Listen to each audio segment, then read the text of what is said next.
Assalamu alaikum wa rahmatullahi ta'ala wa barakatu. Barkanku da kasancewa da Madalla TV. Muna fata idan baka mana subscribing ba, za ka je kasan wannan bidiyo akwai alamar jan rubutu da aka rubuta subscribe. Sai ka danna, sannan ka danna alamar ƙararrawa domin ka kasance sahun farko na wanda za su rika samun sabbin bidiyoyinmu a duk lokacin da muka sake su. Na gode. Insha Allah yau za mu koya muku yadda mutum zai kwafi link ɗin YouTube channel ɗinsa. Idan ya tashi amfani da shi ta hanyar yaɗa shi ga social media daban-daban idan yana da buƙatar haka. To yana so ya kwafi YouTube channel link ɗinsa, da fari zai je YouTube app ɗinsa sai ya clicking.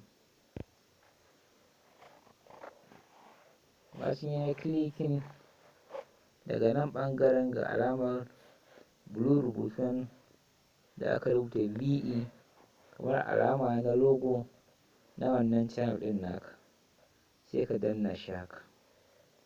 Bayan ka pressing ɗinsa, nan ga yanda aka rubuta your channel. Inda aka rubuta your channel sai ka shige shi.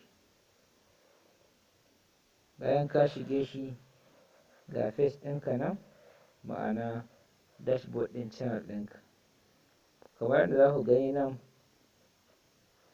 a wannan channel babu subscribers, babu kuma bidiyo. Ma'ana na buɗe ta ne domin in nuna muku yadda mutum zai kwafi link ɗinsa a channel ɗinsa. Ba wai haƙiƙanin channel ita bace ta Madalla TV. Saboda haka bacin an kawo ka wannan page ɗin, a nan sama na wannan fejin akwai link da za ka gani na rubutu. Amma a nan saboda kasancewar ba a so ma saka bidiyo ba su nuna shi ba, amma akwai shi. Saboda haka kai in ka tashi a naka, nan ga alama ɓallon guda uku sai ka danna shi. In ka danna shi ga inda aka rubuta maka share, sai ka yi pressing ɗin wannan share ɗin.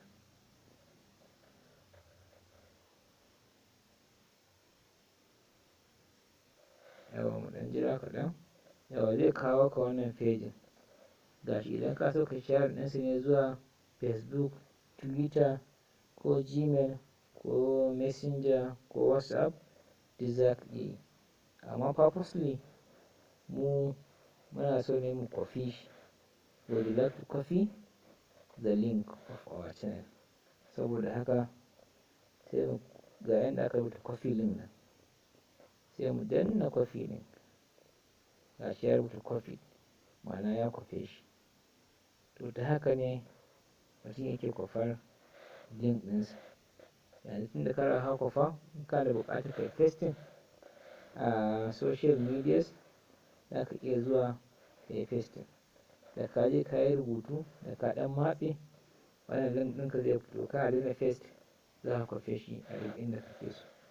Muna fata wannan bidiyo ya burge ku. Ga wanda bai wani subscribing ba, ya danna alamar subscribe. Kuma wanda ya yi, zai ƙara da mana liking da kuma share. Na gode. Assalamu alaikum.